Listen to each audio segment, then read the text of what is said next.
After staying out of the spotlight for most of the year, Kanye West is back on a Netflix special with David Letterman, and he has a lot of gems about Donald Trump. I got people that I work with, black, female, all different types of people that I work with that love Trump, voted for Trump, scared for life to tell anyone.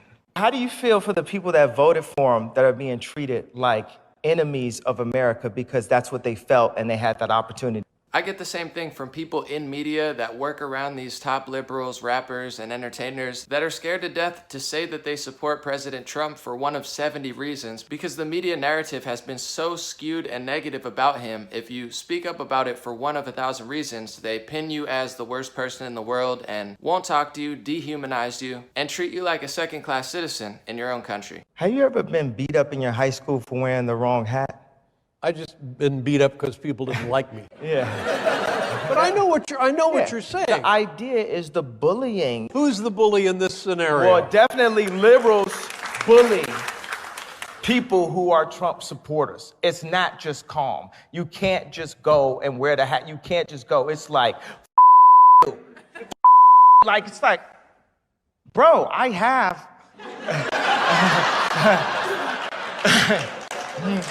People, the thing is, in America, we have rights, and we have rights to open the conversation. He's not lying about that either. People feel justified to attack people for wearing a hat because the big corporations, the political elite class, and all of the most powerful 1% of people told you that that hat was bad because that hat got in the way of their puppet politicians from winning the election. So when folks attack people for wearing a Trump hat, what you're doing is basically doing the bidding for the 1% or the elites that you claim to be fighting. Very interesting manipulation that's going on. Let me know what you think. I love to see Kanye out there saying what hundreds of millions, if not now billions of people worldwide feel, but are afraid to say because they don't want to lose their job, social status, support from their family, and exile in the public sphere that is dominated by liberals who are slowly losing it. For the record, I didn't even vote for Trump last election, but Letterman tries to say that people who voted for Trump because he was a businessman now in good faith regret their decision. Run it like a business.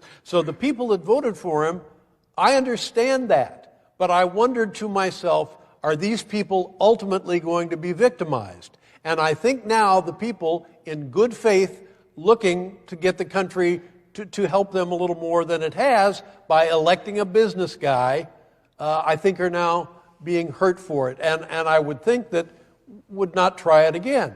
First of all, even CNN polls, CNN thinks that Trump is set to win the next election. So not only do most people who voted for Trump still love him or love him even more, he's gained tens of millions of new supporters, and dozens of things that he's done actually worked as a businessman. Take what he did to Mexico recently. He put a lot of economic pressure on them and everybody freaked out, including right-wingers like Ben Shapiro.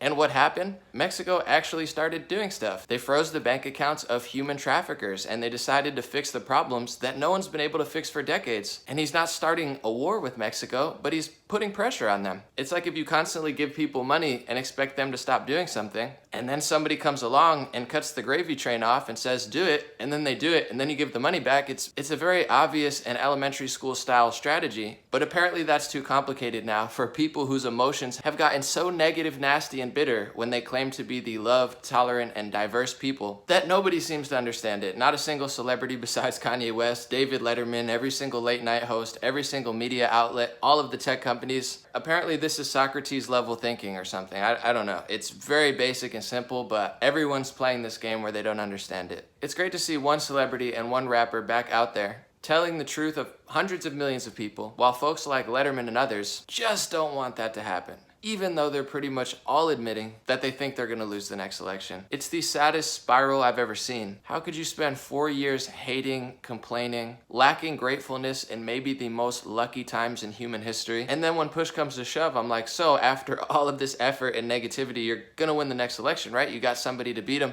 Oh, no, we're going to lose for sure. We don't have anyone. We spent all our energy just hating on him and people like Kanye West and people who wear hats, but No, we don't have a solution. We have, Joe Biden and 40 people that nobody likes. Hopefully Kanye inspires some more celebrities to step up and be the voice of the working class or the forgotten silent majority. Not so you agree with it. You don't have to like Trump or wear a hat, obviously. But what left-wing media and people like Letterman are doing without understanding it is they're actually growing Trump's support base. They're pushing people further right and further left-wing. They're losing everything. And they're emboldening all the groups that they claim to not be emboldening. It's one of the most hypocritical hamster wheel loops I've ever seen in my life, and at any point, it would be nice to see more people like Kanye come out kindly, have a conversation, and stop lying every single day aggressively. Thank you for listening. Thank you for watching. Have a good day. Check out more Kanye West interviews. They're pretty cool and interesting, I think. I'll be back.